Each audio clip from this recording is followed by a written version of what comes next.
உங்களுதான். உங்களால் தான் நான், உங்களுக்காகவே நான்.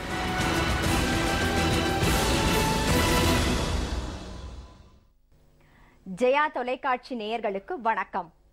எண்ணியார் எண்ணம் இடப்பர் இடனறிந்து துண்ணியார் துண்ணிச் செயின் என்ற குரலின் பொருள் உணர்ந்து மக்களுக்கு தேவையானவற்றை தக்க சமயத்தில் முதலமைச்சர் செல்வி ஜெயலலிதா அவர்கள் வழங்குவதால் எவராலும் வெல்ல முடியாத, எதிரிகளே இல்லாத தன்னிகரற்ற தலைவியாக திகழ்கிறார். சமன் செய்து சீர்தூக்கும் கோல் போல் அமைந்தொரு பால் கோடாமை சான்றோர் கனி என்ற குரலின்படி துலாக்கோல் போல் சாதி, மத, மொழி, இன பேதமின்றி அனைவரும் பயனடையும் வகையில் சான்றோர்க்கெல்லாம் சான்றோராக விளங்கும் முதலமைச்சர் செல்வி ஜெயலலிதா அவர்களை தமிழக மக்கள் தாயிற் சிறந்த கோவிலும் இல்லை, அம்மாவை போன்ற முதலமைச்சர் அகிலத்தில் இல்லை என போற்றி புகழ்கின்றனர்.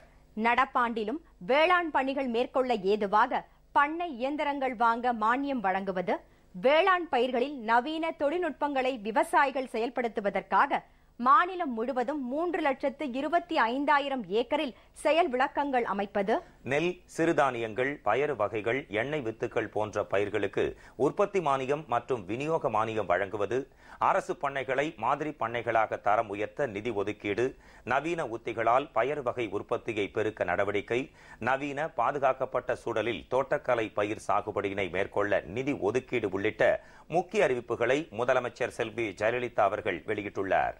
விவசாயத்தில் உயரிய பல்வேறு தொழில்நுட்பங்களை புகுத்த வேண்டும் என்ற நோக்கத்தில் விவசாயிகள் வெளிநாடுகளுக்கும் பிற மாநிலங்களுக்கும் சென்று தொழில்நுட்பங்களை அறிந்து கொள்ள கல்வி சுற்றுலா, நீங்களே செய்து பாருங்கள் திட்ட விரிவாக்கம், பாரம்பரிய இயற்கை வேளாண்மையை ஊக்குவிக்க அங்கக கிராமங்கள் அமைப்பது, தமிழ்நாடு வேளாண் பல்கலைக்கழகத்தில் கல்வி பயிலும் மாணவியருக்கான புதிய தங்கும் விடுதிகள், மானாவாரி விவசாயிகளின் வருமானத்தை பெருக்கிடவும் பயிர்களின் உற்பத்தி திறனை உயர்த்திடவும் கறவை மாடுகள் மற்றும் ஆடுகள் வளர்ப்புடன் இணைந்த ஒருங்கிணைந்த பண்ணைய திட்டம் செயல்படுத்துவது உள்ளிட்ட முக்கிய அறிவிப்புகளை முதலமைச்சர் செல்வி ஜெயலலிதா அவர்கள் சட்டப்பேரவையில் வெளியிட்டார்.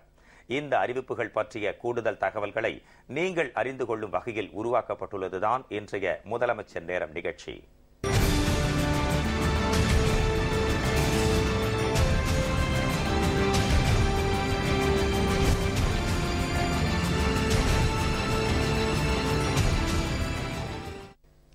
வேளாண் பணிகள் மேற்கொள்ள ஏதுவாக பண்ணை இயந்திரங்கள் வாங்க நடப்பாண்டில் 80 கோடி ரூபாய் மானியம் வழங்கப்படும் என்றும், வேளாண் பயிர்களில் நவீன தொழில்நுட்பங்களை விவசாயிகள் செயல்படுத்துவதற்காக மாநிலம் முழுவதும் 3,25,000 ஏக்கரில் அமைக்கப்படும் செயல் விளக்கங்களுக்காக 65 கோடியே 30 லட்சம் ரூபாய் செலவிடப்படும் என்றும் முதலமைச்சர் செல்வி ஜெயலலிதா அவர்கள் சட்டப்பேரவையில் அறிவித்துள்ளார்.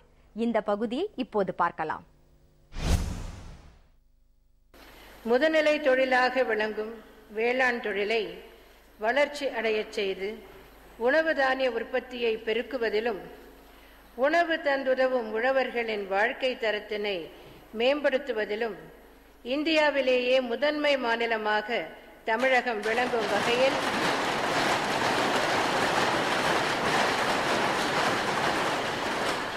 பல முனைப்பான நடவடிக்கைகளை கடந்த 4 ஆண்டுகளாக எனது தலைமையிலான அரசு எடுத்து வருகிறது. எனது தலைமையிலான அரசு வேளாண்மை துறையில் அறிமுகப்படுத்திய பல்வேறு நவீன அணுகுமுறைகளால் கடந்த ஆண்டு உணவு தானிய உற்பத்தி 127.95 லட்சம் மெட்ரிக் டன் என புதிய சாதனையை படைத்துள்ளது.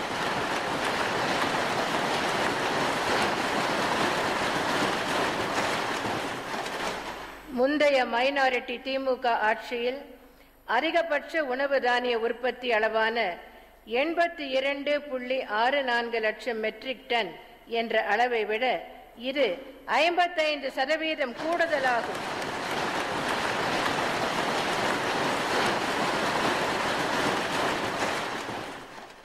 தமிழகம் வேளாண் உற்பத்தியில் தொடர்ந்து சாதனை புரிய ஏதுவாக நடப்பாண்டில் பின்வரும் அறிவிப்புகளை இந்த மாமன்றத்தில் வெளியிடுவதில் நான் மட்டற்ற மகிழ்ச்சி அடைகிறேன். 1. தமிழகத்தில் வேளாண் பணிகள் தங்கு தடையின்றி நடைபெறவும் வேளாண் தொழிலாளர்களின் பற்றாக்குறையினை குறைக்கும் வகையிலும் வேளாண் எந்திரமயம் ஆக்கும் திட்டத்தினை எனது தலைமையிலான அரசு கடந்த 4 ஆண்டுகளாக தீவிரமாக செயல்படுத்தி வருகிறது. கடந்த 4 ஆண்டுகளில் 245 கோடி ரூபாய் மானியத்தில் 1.72 லட்சத்திற்கும் மேலான வேளாண் எந்திரங்கள் விவசாயிகளுக்கு விநியோகிக்கப்பட்டுள்ளன. நடப்பாண்டிலும் காலத்தே வேளாண் பணிகள் மேற்கொள்ள ஏதுவாக பண்ணை எந்திரங்கள் வாங்க மானியம் வழங்கப்படும். 761 நெல் நடவு எந்திரங்கள், 938 பவர் டில்லர்கள், 201 டிராக்டர்கள், 370 சுழற் கலப்பைகள், 1231 விசைக்களை எடுப்பான்கள், 335 பல்வகை பயிர் கதிரெடுக்கும் எந்திரங்கள், பயறு வகைகள், மணிலா போன்ற பயிர்களில் சரியான பயிர் எண்ணிக்கையை பராமரிப்பதற்கு 612 விதைப்பு கருவிகள், 505 தட்டு வெட்டும் கருவிகள் சாஃப் கட்டர்ஸ், 55 சிறப்பின தானியங்கி எந்திரங்கள் ஸ்பெஷலைஸ்ட் செல்ஃப் ப்ரொபெல்ட் மெஷினரி, 101 தென்னை ஓலை துகளாக்கும் எந்திரங்கள் கோகனட் ஃப்ரான் சாப்பர்ஸ், 120 தெளிப்பான்கள், 15 நிலக்கடலை பறிக்கும் கருவிகள் கிரவுண்ட் பாட் ஸ்ட்ரிப்பர்ஸ், 67 புதர் அகற்றும் கருவிகள் பிரஷ் கட்டர்ஸ், 372 மனித தோழமை கருவிகள் ஜெண்டர் ஃப்ரெண்ட்லி எக்விப்மெண்ட் மற்றும் இதர கருவிகள் வாங்க 80 கோடி ரூபாய் மானியம் வழங்கப்படும் என்பதை மகிழ்ச்சியுடன் தெரிவித்துக் கொள்கிறேன்.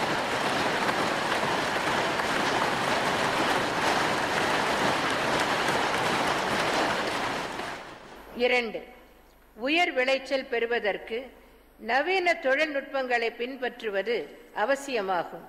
இத்தகைய தொழில்நுட்பங்களை கண்டறிந்து செயல்படுத்தி வருவதால் தமிழகம் வேளாண் உற்பத்தியில் சாதனை படைத்து வருகிறது.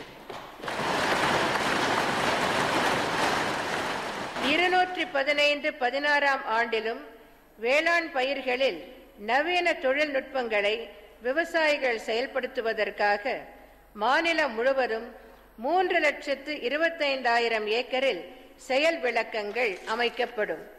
இதற்காக 65 கோடியே 30 லட்சம் ரூபாய் செலவிடப்படும் என்பதை மகிழ்ச்சியுடன் தெரிவித்துக் கொள்கிறேன்.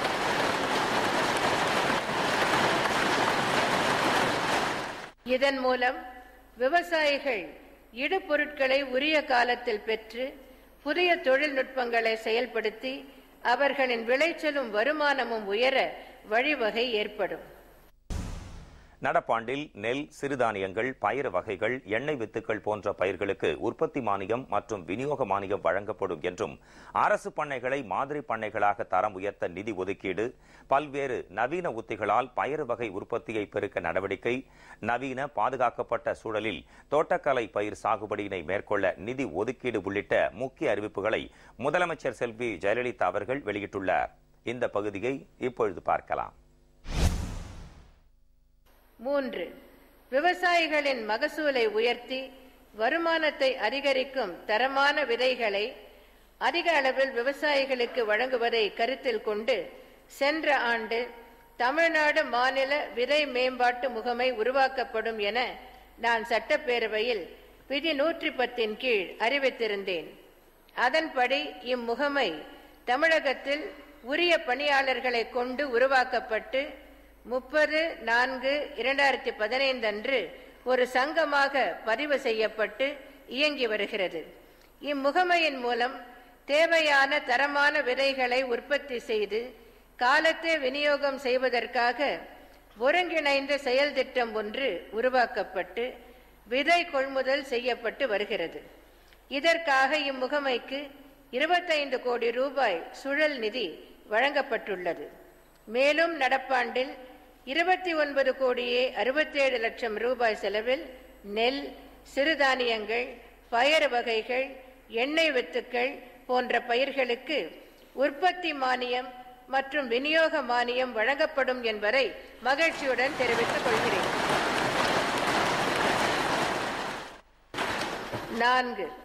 விவசாயிகளுக்கு தேவையான நெல், சிறுதானியங்கள், பயறு வகைகள் மற்றும் எண்ணெய் வித்து பயிர்களில் தரமான சான்று விதைகள் மற்றும் தரமான நடவு செடிகள் மாநிலத்தில் இயங்கும் 41 அரசு விதை பண்ணைகள் மற்றும் 56 அரசு தோட்டக்கலை பண்ணைகள் மூலம் உற்பத்தி செய்யப்பட்டு விவசாயிகளுக்கு நியாயமான விலையில் விநியோகிக்கப்பட்டு வருகின்றன.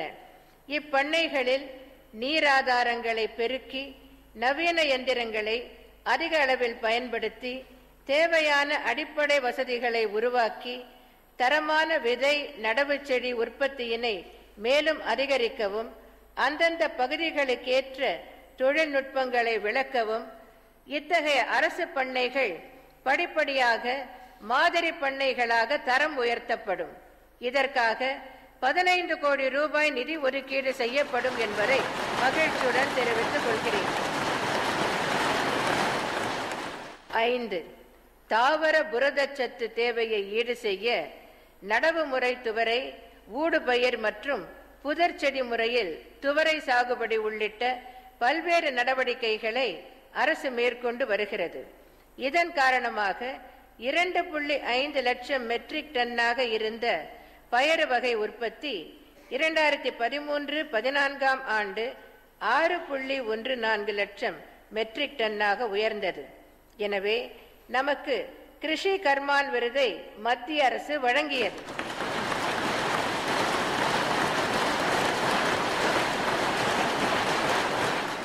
இரண்டாயிரத்தி 14-15 ஆண்டில் பயறு வகை உற்பத்தி 7.23 லட்சம் மெட்ரிக் டன் என கணக்கிடப்பட்டுள்ளது. இதனை மேலும் வலுப்படுத்தும் வகையில் நடப்பாண்டில் நடவு முறை துவரை, தரமான விதை உற்பத்தி, வரப்பு பயிர் மற்றும் DAP இலைவழி உரம் தெளிப்பு உள்ளிட்ட பல்வேறு நவீன உத்திகளால் பயறு வகை உற்பத்தியை பெருக்க நடவடிக்கை எடுக்கப்படும்.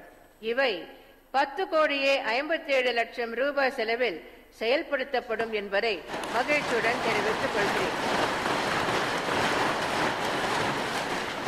6. தமிழகத்தில் காய்கறிகள், பழங்கள் உள்ளிட்ட தோட்டக்கலை பயிர் சாகுபடியில் நவீன தோட்டக்கலை உத்திகளை ஊக்குவித்து ஊட்டச்சத்து பாதுகாப்பினை உறுதி செய்யவும் விவசாயிகளின் வருமானத்தை அதிகரிக்கவும் எனது தலைமையிலான அரசு பல்வேறு நடவடிக்கைகளை எடுத்து வருகிறது. பசுமை குடில் அமைத்தல், நிழல் வலை குடில்கள் அமைத்தல் போன்ற பாதுகாக்கப்பட்ட சூழலில் பயிர் சாகுபடி முறைகளில் பாசன நீரினை சிக்கனமாக பயன்படுத்தி விளைச்சலை அதிகரிக்க முடியும் என்பதால் இத்தகைய நவீன பாதுகாக்கப்பட்ட சூழலில் தோட்டக்கலை பயிர் சாகுபடியினை மேற்கொள்ள 56.76 லட்சம் ரூபாய் நிதி ஒதுக்கீடு செய்யப்படும் என்பதை மகிழ்ச்சியுடன் தெரிவித்துக் கொள்கிறேன்.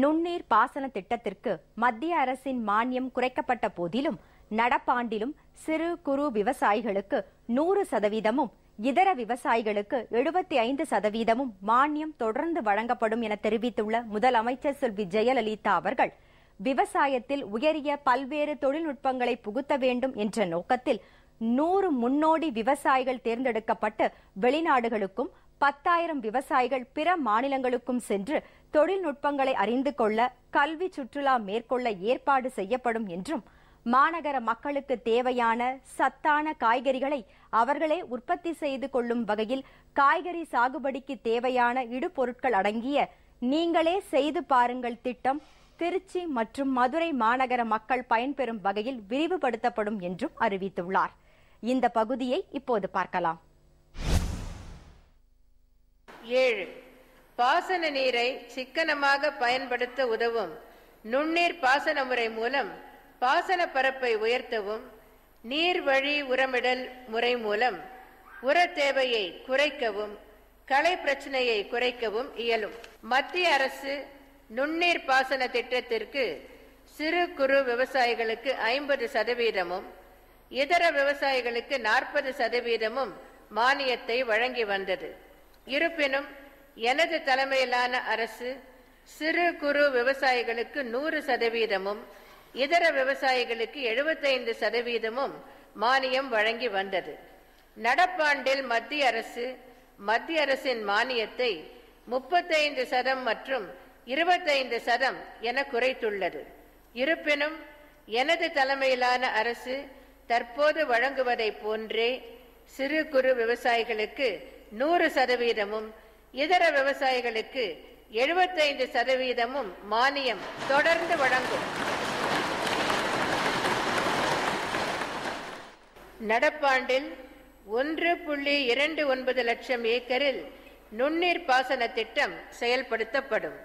இதற்கென 296 கோடியே 96 லட்சம் ரூபாய் செலவிடப்படும் என்பதை மகிழ்ச்சியுடன் தெரிவித்துக் கொள்கிறேன். 8. இஸ்ரேல் உள்ளிட்ட மேலை நாடுகளில் உயரிய அறிவியல் தொழில்நுட்பங்களை பின்பற்றி பயிர் சாகுபடியில் அதிக மகசூல் பெற்று வருகிறார்கள். அதேபோன்று தமிழக விவசாயிகளும் பாசன நீரை சிக்கனமாக பயன்படுத்துவது, விளைபொருள் தரத்தினை உயர்த்துவது உள்ளிட்ட பல்வேறு தொழில்நுட்பங்களை நன்கு அறிந்து செயல்படுத்தி லாபம் ஈட்ட வேண்டும் என்ற நோக்கத்தில் தமிழகத்தில் உள்ள 100 முன்னோடி விவசாயிகளுக்கு தோட்டக்கலை பயிர்களில் நன்கு முன்னேறியுள்ள வெளிநாடுகளுக்கு கல்வி சுற்றுலா ஏற்பாடு செய்யப்படும் என்பதை மகிழ்ச்சியுடன் தெரிவித்துக் கொள்கிறேன். இது மட்டுமல்லாது நமது நாட்டில் பிற மாநிலங்களில் பின்பற்றி வரும் தொழில்நுட்பங்களை அறிந்து கொள்ளவும் உள்நாட்டு கல்வி சுற்றுலாவுக்கு 10,000 விவசாயிகள் அழைத்துச் செல்லப்படுவர் என்பதை மகிழ்ச்சியுடன் தெரிவித்துக் கொள்கிறேன். 9. நகர்ப்புற மக்களின் காய்கறி தேவை நாளுக்கு நாள் அதிகரித்துக் கொண்டே வருகிறது. காய்கறிகள் வெகு தூரத்திலிருந்து நகரங்களுக்கு நாள்தோறும் கொண்டு வரப்படுவதால் சாகுபடி மற்றும் காய்கறி வரத்துக்கேற்ப காய்கறிகளின் விலை மாறுபடுகிறது. நகர்ப்புற மக்கள் எதிர்கொள்ளும் இடர்பாடுகளை களையும் வகையில் எனது தலைமையிலான அரசு மாநகர மக்களுக்கு தேவையான சத்தான காய்கறிகளை அவர்களே உற்பத்தி செய்து கொள்ளும் வகையில் காய்கறி சாகுபடிக்கு தேவையான இடுபொருட்கள் அடங்கிய நீங்களே செய்து பாருங்கள் தலைகளை நகர்ப்புற மக்களுக்கு விநியோகிக்கும் திட்டத்தை சென்னை மற்றும் கோயம்புத்தூர் மாநகரங்களில் சென்ற ஆண்டு அறிமுகப்படுத்தி வெற்றிகரமாக செயல்படுத்தப்பட்டது. இத்திட்டத்திற்கு நகர்ப்புற மக்களிடம் அதிக வரவேற்பு உள்ளதால் நடப்பாண்டில் திருச்சி மற்றும் மதுரை மாநகர மக்களும் பயன்பெறும் வகையில் இத்திட்டம் விரிவுபடுத்தப்படும் என்பதை மகிழ்ச்சியுடன் தெரிவித்துக் கொள்கிறேன். இத்திட்டத்திற்கான இடுபொருட்கள் மக்களுக்கு எளிதில் கிடைப்பதற்காக மாநகராட்சி அமைப்புடன் ஒருங்கிணைந்து இத்திட்டம் செயல்படுத்தப்படும். இதற்கான தொழில்நுட்ப உதவிகள் விவசாயத்துறை மூலம் வழங்கப்படும். 5 கோடியே 37 லட்சம் ரூபாய் செலவில் இத்திட்டம் செயல்படுத்தப்படும்.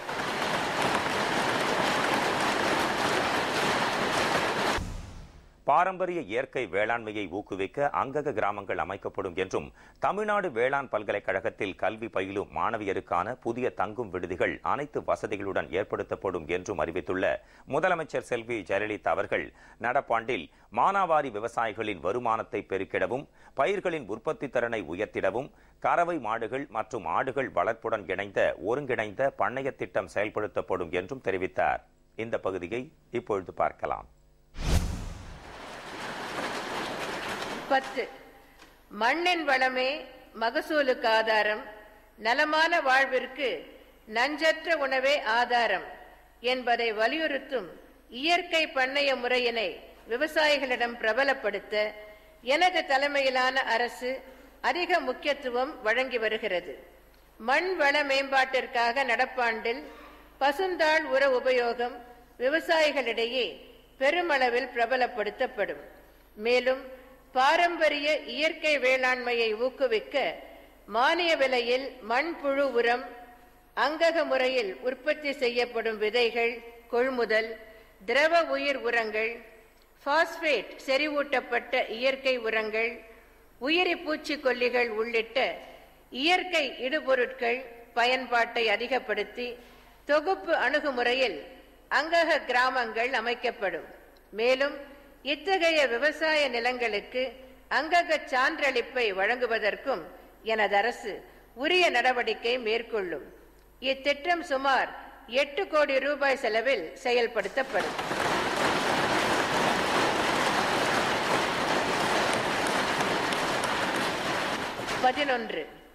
தமிழ்நாடு வேளாண் பல்கலைக்கழகத்தில் கல்வி பயிலும் மாணவியருக்கான புதிய தங்கும் விடுதிகள் அனைத்து வசதிகளுடன் ஏற்படுத்தப்படும் என்பதை மகிழ்ச்சியுடன் தெரிவித்துக் கொள்கிறேன். இதற்கென நடப்பாண்டில் 22 கோடியே 95 லட்சம் ரூபாய் நிதி ஒதுக்கப்படும். 12. தமிழக வேளாண்மையில் மானாவாரி சாகுபடி பரப்பளவு ஏறக்குறைய 40% ஆகும்.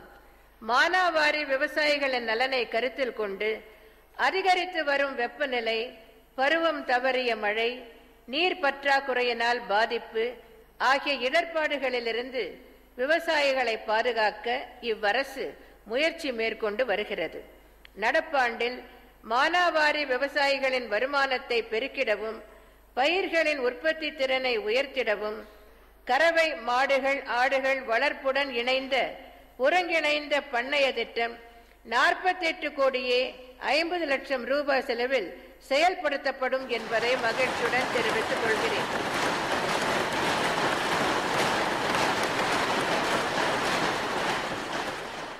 இந்த அறிவிப்புகள் விவசாயிகள் இடுபொருட்களை உரிய காலத்தில் பெற்று புதிய தொழில்நுட்பங்களை செயல்படுத்தி அவர்களின் விளைச்சலும் வருமானமும் உயர வழிவகை செய்யும் என்பதை தெரிவித்துக் கொள்கிறேன்.